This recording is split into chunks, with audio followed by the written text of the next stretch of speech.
bahwa Al-Quran itu adalah karangan Nabi Muhammad SAW gitu.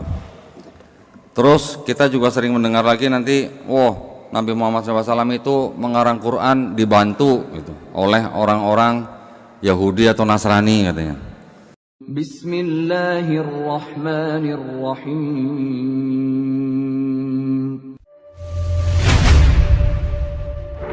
Ya ayyuhalladzina amanu udkhulu fis-silmi kaffah.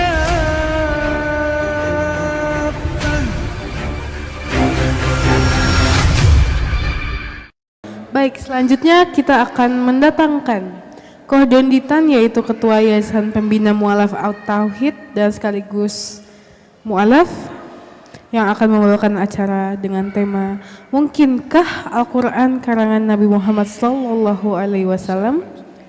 Kepada Kohdonditan, waktu dan tempat kami persilahkan. Takbir. Allahu Akbar. Sekali lagi takbir. Takbir. Allahu Akbar. Masya Allah.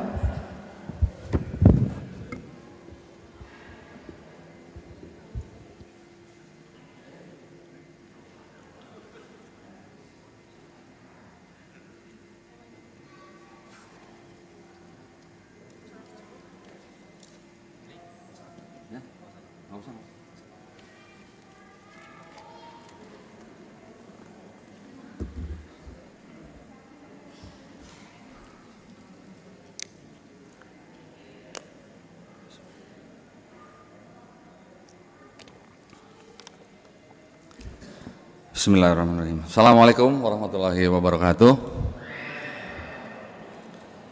Innal hamdalillah nahmaduhu wa nasta'inuhu wa nastaghfiruh wa na'udzubillahi min shururi anfusina wa min sayyiati a'malina may yahdihillahu fala mudhillalah wa may yudlil fala hadiyalah. Asyhadu an la ilaha illallah wahdahu la syarikalah wa asyhadu anna Muhammadan abduhu wa rasuluh. Allahumma sholli wa sallim wa barik ala sayyidina Muhammadin wa ala alihi wa sahbihi ajmain. Amma ba'd. Alhamdulillah, pada kesempatan sore hari ini kita masih diberikan nikmat sehat, nikmat Islam ya, sehingga kita bisa bermajelis, saling menguatkan, saling mengingatkan. Alhamdulillah. Pada sore hari ini saya diberikan topik mungkinkah Quran karangan Nabi Muhammad SAW. Topik ini mungkin sebuah topik yang mungkin sering dibicarakan ya, dan juga sering digunakan di dalam hal kegiatan apologetika ya. Jadi memang sering kita mendengar bahwa bahkan bukan hanya cuman pada zaman ini, pada zaman Nabi Muhammad SAW masih berjalan-jalan di muka bumi aja topik ini sering ya. Jadi Quran sering dituduh bahwa Quran adalah karangan daripada Nabi Muhammad SAW. Benarkah demikian? Nah, kita nanti akan bahas sedikit ya, supaya kita bisa memahami, sehingga kita juga bisa meyakini dan juga menguatkan akidah kita ya, insya Allah. Baik, saya tadi sudah melihat guru-guru kita kan sudah memberikan beberapa topik ya.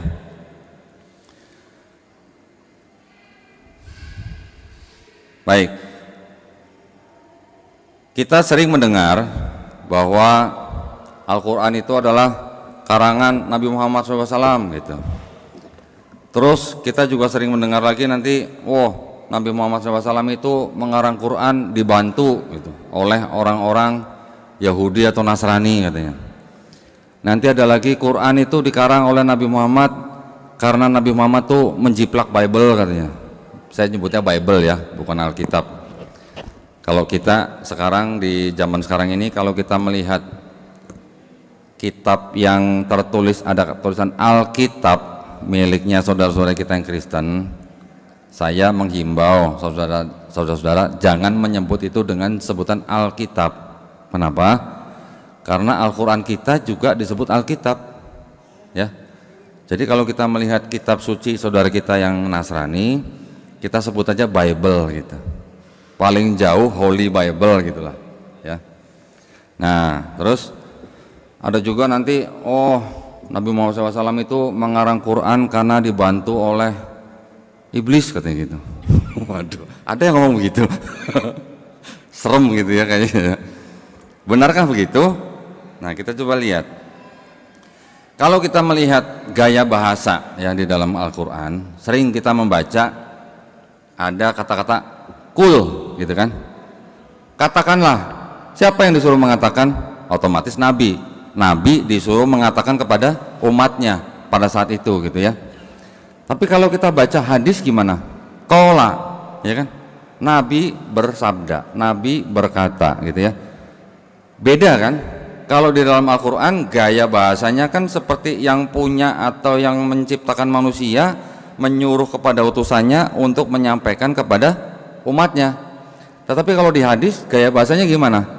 Si A mendengar dari si B mendengar dari si C mendengar dari si D mendengar langsung dari Rasulullah. Kan gitu, transmisinya kan begitu.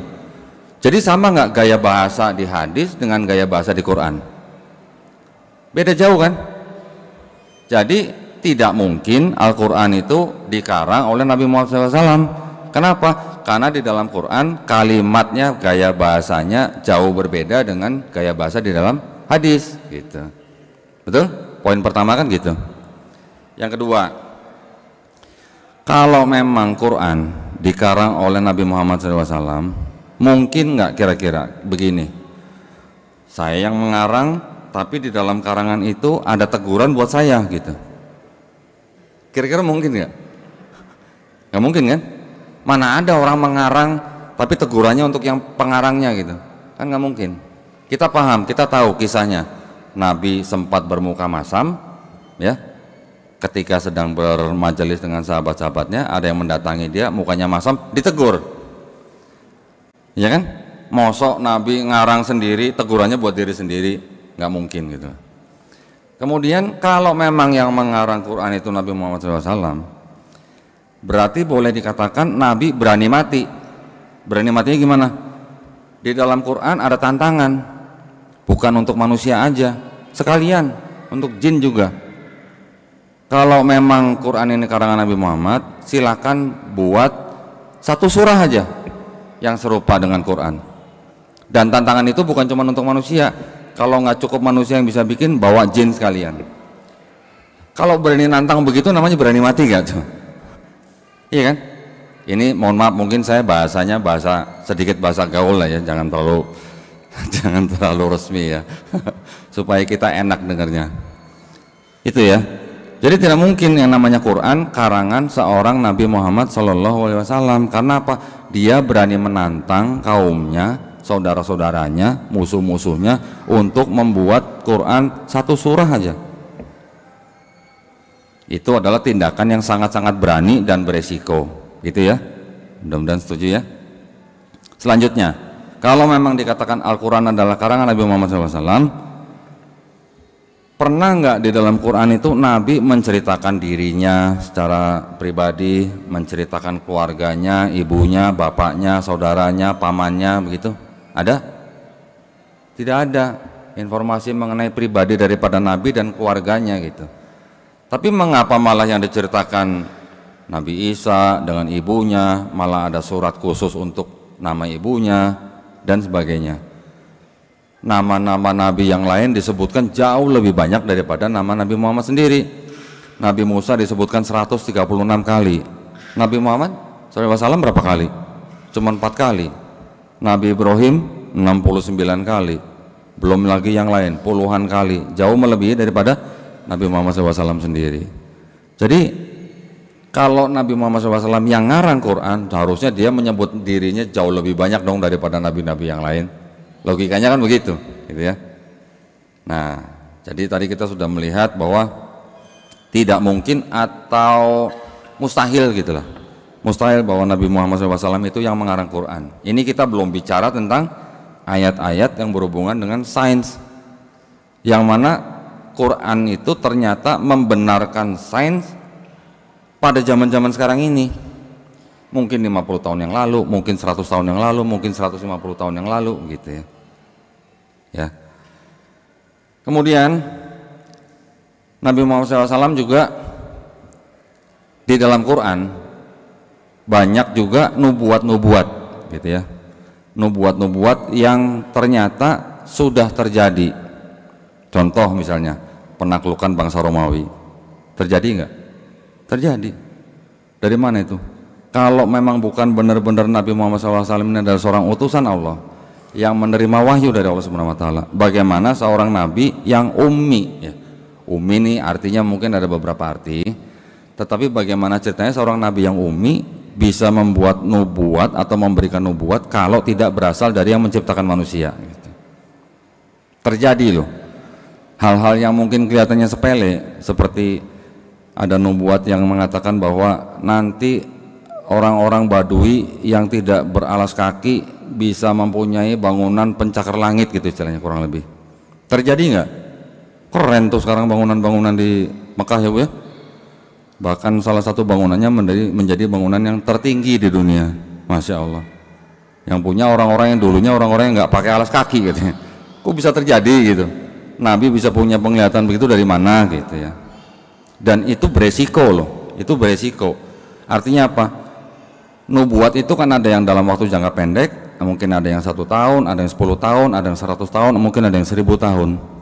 Tetapi yang jelas di dalam Quran juga ada semacam kayak ayat yang dengan berani mengatakan bahwa yang namanya Abu Lahab tidak akan mungkin masuk surga. Kalau memang itu perkataan Nabi Muhammad SAW, nekat nggak itu namanya? Padahal orangnya masih hidup gitu. Nekat nggak? Nah, ayat itu turun kurang lebih 10 tahun sebelum Abu Lahab meninggal. Kalau Abu Lahab ini orangnya istilahnya iseng gitu, iseng aja datang ke rumah Rasulullah, bersahadat depan Rasulullah, gugur nggak itu ayatnya? Gugur. Karena apa? Dengan mengatakan Abu Lahab nanti akan pasti masuk neraka, begitu dia bersahadat, ayat itu sudah dianggap gugur. Padahal setiap saat di dalam hidupnya paman daripada Rasulullah ini, Abu Lahab, selalu mengatakan sesuatu yang berbalik atau bertolak belakang dengan Nabi. Setiap ucapan Nabi selalu dibantah, setiap ucapan Nabi selalu dikatakan menipu gitu. Tapi begitu turun ayat seperti itu, kalau dia iseng aja datang ke rumah Nabi bersahadat, selesai sudah. Pada waktu itu orang-orang akan memandang bahwa ayat itu gugur dengan sendirinya. Tapi nyatanya apa? Dengan izin Allah Subhanahu Wa Taala sampai matinya Abu Lahab tidak pernah bersyahadat. Tapi kalau kita melihat dari perspektif lain, dari sudut pandang lain, kok berani-beraninya Nabi Muhammad SAW bisa mengucapkan ayat itu padahal orangnya masih hidup gitu. Kalau bukan dari Allah Subhanahu Wa Taala, tidak mungkin ayat itu bisa dimasukkan ke dalam Al-Quran gitu ya.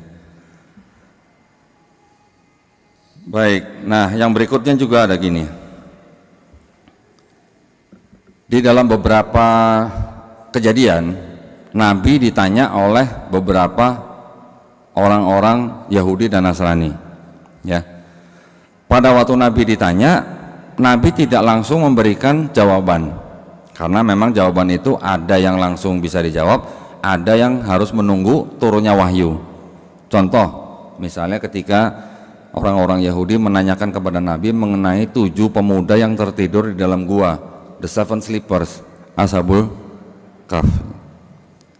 Dari mana ceritanya? Setelah ditanya, Nabi nggak langsung menjawab, tapi ada beberapa waktu, ada jeda sampai akhirnya wahyu itu turun, baru Nabi bisa menjawab. Apakah selama jeda itu Nabi cari-cari referensi di buku-buku Yahudi? Tidak ada. Belum ada, maksud saya literasi Yahudi yang berbahasa Arab itu belum ada ya. Terus tahu-tahu Nabi bisa jawab gitu, ada wahyu yang tertunda gitu. Dan jawabannya benar, dibenarkan oleh yang bertanya gitu. Pertanyaannya jadi kan, apakah mungkin Nabi mengarang sendiri atau mendapatkan bocoran atau membaca dari literasi mereka? Tidak mungkin gitu. Ya, itu adalah salah satu juga bukti atau indikasi bahwa Nabi Muhammad SAW tidak mungkin mengarang Al-Quran ya. Jadi kalau misalnya disebut bahwa Quran karangan Nabi Muhammad SAW dengan beberapa poin yang tadi saya jabarkan, gugur nggak? Gugur ya. Yang kedua, dikatakan Nabi Muhammad SAW mengarang Quran dengan bantuan siapa? Dengan bantuan membaca Bible katanya. Pertanyaannya, emang ada Bible bahasa Arab pada zaman Nabi masih hidup? Saya pengen tahu tuh Bible versi apa gitu. Saya udah ngumpulin Bible yang banyak, yang tua-tua, bahkan yang dalam bahasa Arab pun. Ternyata pada zaman Nabi Muhammad SAW masih hidup, di mana dia berinteraksi dengan orang-orang Yahudi dan orang-orang Nasrani, belum ada Bible bahasa Arab pada saat itu. Baru 235 tahun setelah Nabi wafat, baru ada pertama kali Bible dalam bahasa Arab yang disebut dengan Kodeks Mount Sinai Arabic. Ada kodenya tuh 151 gitu. Kalau kodek-kodek itu memang dikasih kode nomor ya. Itu baru ada di abad ke-9, baru di tahun 867 Bible Arab pertama kali gitu. Pertama itu. Kedua, sampai abad ke-18 yang namanya jemaat gereja itu nggak bisa sembarangan datang buka Bible baca gitu, nggak boleh. Zaman dulu Bible belum diperjualbelikan dengan bebas gitu. Yang pegang hanya pemuka-pemuka gereja. Orang sembarangan belum tentu bisa baca Bible. Sampai abad ke-18 Bible masih disembunyikan oleh gereja. Yang baca hanya boleh pemuka-pemuka gereja. Nah ini bagaimana ceritanya Nabi kalau bisa mengarang Quran dengan cara menjiplak Bible gitu. Gak mungkin ya. Jadi dengan itu bagaimana? Gugur kan pasti kan. Yang ketiga, kita mengenal, bahkan di Quran juga dikatakan nabi yang ummi ya. Ummi memang tadi saya sempat menyebut ada mempunyai beberapa arti. Arti yang pertama ummi tentu saja ibu ya. Yang kedua memang arti literalnya adalah tidak bisa baca tulis. Tapi ada arti yang ketiga, artinya apa? Yaitu yang tidak pernah menerima kitab. Nabi Muhammad SAW dalam konteks ummi bisa diartikan bahwa Nabi memang tidak pernah menerima kitab seperti Nabi Musa, Nabi Daud, Nabi Isa alaihissalam. Bangsa Arab sekalipun pada saat itu, pada saat Quran diturunkan oleh Allah Subhanahu Wa Taala juga disebut bangsa yang ummi, bangsa yang tidak pernah menerima kitab-kitab sebelumnya. Ya. Nah, sekarang kalau kita mereferensi daripada tadi dua poin yang saya sebutkan bahwa Bible bahasa Arab juga belum ada, orang-orang Nasrani sendiri juga tidak boleh membaca Bible secara bebas. Bagaimana seorang nabi yang ummi, yang tidak bisa baca tulis, bisa mengarang Quran dengan bantuan Bible gitu. Padahal Bible bahasa Arab belum ada, jemaatnya juga belum boleh baca, terus ada koneksi gitu sama pemuka-pemuka gereja yang lain gitu. Tentu saja tidak ya. Jadi dengan tuduhan bahwa Quran dikarang oleh Nabi Muhammad SAW dengan bantuan menjiplak Bible, dengan mudah gugur ya. Berikutnya dikatakan Nabi Muhammad SAW mengarang Quran dibantu oleh orang-orang Yahudi dan Nasrani. Wow gitu, wow keren gitu. Ceritanya dari mana gitu kok bisa dibantu orang-orang Yahudi gitu ya. Kita sering mendengar kisah di dalam Al-Bukhari juga ya, bahwa ada sepupu daripada istri Nabi Muhammad SAW yang bernama Warokah bin Naufal. Ternyata kalau kita cek ceritanya, Nabi Muhammad SAW itu bertemu dengan Warokah bin Naufal itu hanya 2 kali. Pertama ketika Nabi pertama kali menerima wahyu, kedua di depan Ka'bah. Setelah itu Warokah hanya hidup 3 tahun setelah itu ya. Beliau wafat setelah bertemu Nabi yang kedua kali. Sedangkan kita tahu bahwa Al-Quran diturunkan dalam waktu berapa tahun? 22 tahun. Nah, kurang lebih kalau kita bulatkan, anggap aja 23 tahun lah. Setelah Nabi bertemu dengan Warokah, setelah itu 3 tahun Warokah meninggal, Quran masih diturunkan selama berapa tahun lagi? Berarti 19 tahun lagi kan? Atau 20 tahun lagi gitu. Nah, terus yang 20 tahun lagi siapa? Dari siapa kalau memang bilang itu dari Warokah? Ya. Paham maksud saya kan? Ketemu cuma 2 kali. 3 tahun Warokahnya sudah meninggal. Udah gitu Quran masih diturunkan selama 20 tahun lagi. Dari mana ceritanya kalau Nabi Muhammad SAW dibantu oleh orang Yahudi atau orang Nasrani? Lagi pula yang kan Warokah bin Naufal itu dikenal sebagai penulis Injil katanya gitu ya. Tetapi diketahui bahwa yang ditulis oleh Warokah bin Naufal itu sebenarnya adalah, kalau boleh disebut, Injil untuk perjanjian baru gitu istilahnya. Oke, kita tahu bahwa di dalam Bible itu ada perjanjian lama, perjanjian baru. Kita ketahui bahwa yang ditulis oleh Warokah bin Naufal itu adalah Injil perjanjian baru. Sedangkan Al-Quran lebih banyak mengkritisi perjanjian baru atau perjanjian lama? Ada yang tahu? Perjanjian lama. Ternyata Al-Quran, di dalam Quran lebih banyak kritik terhadap Bible yang perjanjian lama, karena memang dari perjalanan bangsa Israel yang selalu membangkang, selalu menzolimi diri mereka sendiri, banyak dibantah dan diluruskan di dalam Al-Quran. Jadi kalau dibilang Nabi Muhammad SAW mengarang Quran dibantu oleh Warokah bin Naufal, gugur semua gitu satu-satu gitu ya. Oke, terus ada lagi gini, Nabi Muhammad SAW itu mengarang Quran dibantu oleh orang-orang Arab katanya, bangsa Quraisy gitu. Sedangkan kalau kita baca sejarah, bangsa Arab sebelum Quran diturunkan itu bangsa yang maju atau bangsa yang mundur? Mundur. Saking mundurnya, bangsa Persia nggak mau datang, bangsa Romawi nggak mau datang, saking mundurnya, dan dianggap di Arab Saudi itu nggak ada apa-apa gitu. Betul? Persia bangsa yang besar, Romawi bangsa yang besar, mereka perang selalu di daerah utara gitu, nggak pernah ke selatan sampai ke Arab gitu, menyerang dan menguasai Saudi, nggak pernah. Kenapa? Karena dianggap memang mereka bangsa yang mundur, ya kan? Kepercayaannya juga masih kepercayaan yang primitif. Bahkan kalau mereka suami istri punya anak perempuan yang mereka nggak mau, langsung dikubur hidup-hidup. Mending kalau dimasak dulu, hidup-hidup dikubur gitu. Itu adalah benar-benar sebuah perbuatan yang mengikuti pemikiran orang-orang yang sangat-sangat kuno begitu ya. Tidak memikirkan orang punya hak atau apa gitu, bayi punya hak, masih punya nafas dikubur, coba sampai sebegitunya. Alhamdulillah dengan diturunkan Quran, bangsa Arab yang tadinya mungkin kalau berdagang bisa dengan sesuka hatinya, sudah mulai diatur, sudah ada peringatannya, sudah ada batasan-batasannya.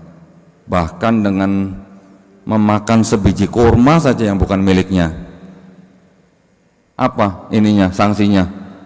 Tidak diterima sholatnya 40 hari 40 malam. Coba bayangkan, hanya oleh sebiji kurma. Jadi akhlaknya bangsa Arab yang tadinya sangat mundur, dinaikkan derajatnya menjadi mengikuti akhlak Nabi Muhammad SAW. Apakah mungkin orang-orang yang mundur bisa mengajari seorang nabi? Gitu logikanya ya. Kemudian pada saat Quran diturunkan, bangsa Arab itu kan memang sudah terkenal dengan sastranya ya. Orang-orang Arab ngelihat danau sedikit bikin syair, ngelihat pohon bikin syair ngelihat apa lagi kepengen nikah bikin syair, semua dibikin syair karena memang terkenal dengan sastranya mereka gitu.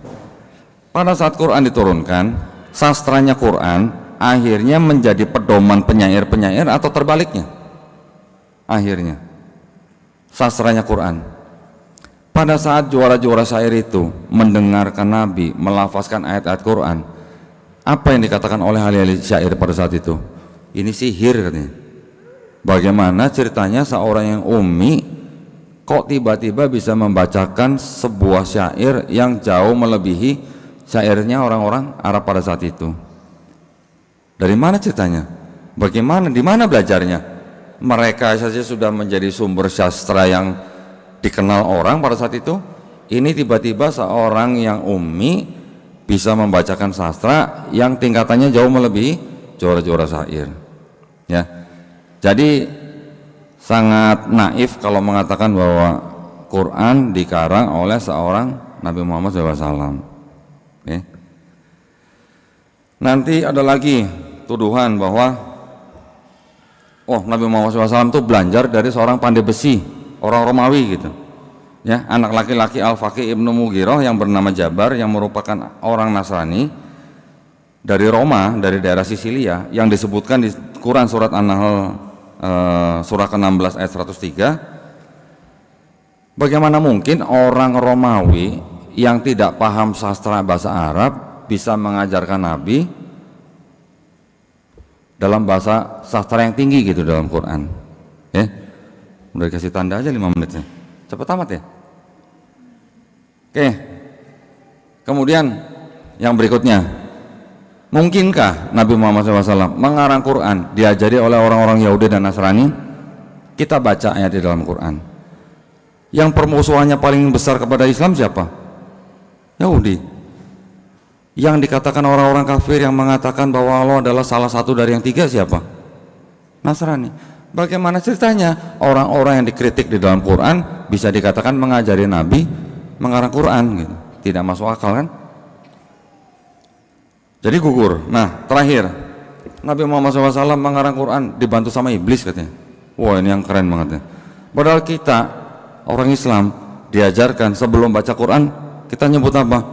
Auzubillahi minasyaitonirrajim. Bagaimana mungkin iblis yang dikatakan sebagai musuh yang utama di dalam Quran mengajari Nabi untuk mengutuk dirinya sendiri gitu? Tidak mungkin ya, nauzubillah min dzalik.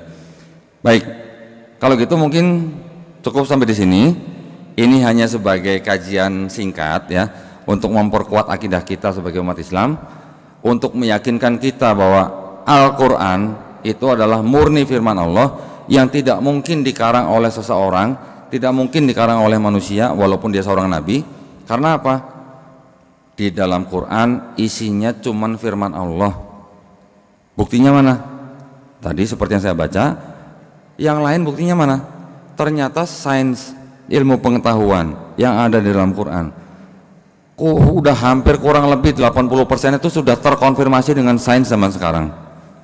Tidak mungkin Nabi Muhammad mengarang Quran kalau dia tidak pakai mikroskop. Kata siapa? Kata Profesor Kitmore. Gunung dikatakan punya akar. Kata siapa? Kata Profesor Frank Price. Quran mengatakan gunung disebut sebagai punya akar gitu, sebagai pasak. Profesor Frank Price di dalam bukunya berjudul Earth mengatakan bahwa gunung itu mempunyai akar ke bawahnya sehingga disebut sebagai peck atau stake dalam bahasa Inggrisnya. Peck atau stake itu kalau diterjemahkan ke bahasa Indonesia kurang lebih tidak jauh dari kata pasak. Bayangkan, itu baru 2, belum yang lain. Garis orbit matahari, garis orbit bulan, bumi, kemudian segala makhluk hidup diciptakan dari air, ternyata badan kita 80% mengandung air, dan segala macam. Banyak sekali, hampir kurang lebih 1000 ayat ya di dalam Quran yang berkaitan dengan ilmu pengetahuan. Sekarang sudah kurang lebih 80% sudah terbukti benar. Jadi Quran membenarkan sains, bukan sains membenarkan Quran gitu ya. Karena Quran ditulis 1400 tahun yang lalu, sains berkembang dari abad-abad pertengahan sampai sekarang masih berjalan, sudah ada yang membenarkan 1400 tahun yang lalu gitu ya. Kajian itu banyak sekali bisa kita pelajari nanti di lain waktu. Mudah-mudahan apa yang saya sampaikan di sini bermanfaat buat para hadirin di sini. Mudah-mudahan iman kita semakin ditebalkan, dikuatkan, ditinggikan, dan kita semoga semuanya istiqomah dan husnul khotimah. Wabillahi taufiq wal hidayah. Wassalamualaikum warahmatullahi wabarakatuh. Waalaikumsalam warahmatullahi wabarakatuh. Baik, terima kasih kepada Koh Donditan yang telah menyampaikan pemaparannya tentang mungkinkah Al-Quran karangan Nabi Muhammad SAW. Mungkin boleh satu pertanyaan, mungkin Ustaz, masih ada waktu insyaallah. Mungkin boleh satu pertanyaan. Assalamualaikum warahmatullahi wabarakatuh. Waalaikumsalam warahmatullahi wabarakatuh. Saya dari Kerawang, nama saya Agus Rianto. Saya termasuk penggemar YouTuber Masya Allah, barakallah. Ustadz Donditan ya. Masya Allah, Masya Allah. Yang saya mau tanyakan, dari ketiga kitab Abrahamik tadi, kalau saya mengambil istilah Ustadz Menahem Ali ya, ada Taurat, Injil, dan Al-Quran. Zabur. Ada Zabur, Pak? Iya, anggaplah saya ingat saya 3 gitu. Ya. Nah, yang disebut kitab itu dalam bentuk buku atau kalau Nabi Muhammad atau kalau Nabi Musa saya pernah baca itu berbentuk kitab ya. Tapi kalau Nabi Muhammad itu kan waktu dapat wahyu itu kan bukan berbentuk kitab yang turun dari langit di bawah malaikat Jibril diberikan kepada Nabi Muhammad itu. Maksud saya Al-Quran dibukukan berbentuk kitab itu kan setelah zamannya sahabat Utsman bin Khattab gitu. 2 kali Pak. 2 kali ya. Ya maksud saya apakah kalau disebut kitab itu harus berbentuk kitab atau berbentuk wahyu gitu. Itu aja Ya. Ustadz, makasih. Baik, alhamdulillah. Terima kasih banyak. Pertanyaannya pendek, jawabannya bisa panjang nih sebenarnya. Tapi saya coba ringkas begini. Saya punya pernyataan seperti ini. Taurat, Zabur, Injil adalah wahyu-wahyu yang diturunkan Allah Subhanahu wa taala kepada nabi dan rasulnya untuk Bani Israel pada zaman itu. Kira-kira setuju? Setuju ya? Jadi kalau disebut wahyu itu bentuknya seperti apa sih? Kalau kita manusia menerima ilham gitu lah ya. Ilham untuk manusia biasa. Kalau untuk nabi kita sebut wahyu. Jadi kalau ilham atau wahyu masuk ke dalam diri kita atau dalam kolbu kita, ada fisiknya nggak? Kelihatan nggak? Enggak ya, tahu-tahu kita tahu aja gitu ya. Tahu-tahu dapat ilham gitu ya. Wah, besok mau kemana gitu, ilham gitu. Begitu juga nabi. Begitu nabi menerima wahyu, ya tahu-tahu masuk aja ke dalam kolbu gitu. Nabi bisa menyampaikan melalui lisan nabi. Kata kitab sendiri di dalam bahasa Arab itu artinya memang bisa wahyu yang dibukukan ya. Tetapi juga bisa berarti perintah, hukum atau ketetapan. Di dalam Quran banyak ayat-ayat yang mengandung kata kitab ya. Itu bisa berarti hukum yang diturunkan Allah Subhanahu wa taala kepada umat Israel atau Bani Israel, bisa berupa ketetapan atau bisa berupa perintah dalam arti untuk melaksanakan syariat gitu. Kita juga mengenal selain daripada kitab ada kata suhuf gitu ya Pak ya. Nabi Ibrahim juga menerima suhuf tetapi tidak dibukukan menjadi kitab. Tetapi dalam konteks kita melihat kitab Zabur, Taurat, Injil sebelum Quran diturunkan, kita bisa bertanya begini, apakah Nabi Musa menulis Taurat? Apakah Nabi Isa menulis Injil? Nah, itu yang perlu pembahasan lebih lanjut lagi. Yang sudah saya pelajarin Pak, baik dari sisi Islam maupun Nasrani atau Kristen, dalam hal akademisinya Pak ya, ternyata bisa dibuktikan bahwa Nabi Musa tidak menulis Bible-nya orang Yahudi atau Bible-nya orang Kristen Pak. Begitu juga dengan Nabi Isa tidak menulis yang disebut dengan 4 gospel yang ada di dalam Bible-nya orang Kristen ya. Ada Matius, Markus, Lukas, Yohanes.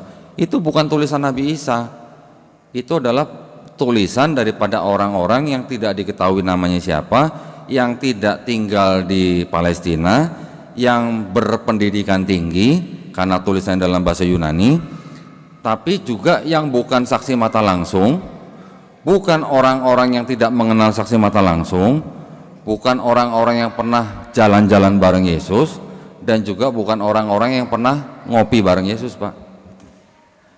Jadi Bible-nya orang Yahudi, juga Bible-nya orang Kristen, itu bukan Taurat, Zabur, Injil yang dimaksud dalam Quran. Nah, itu pernyataan saya. Saya nanti bisa buktikan dari sisi akademisnya gitu. Mudah-mudahan menjawab pertanyaan Pak ya.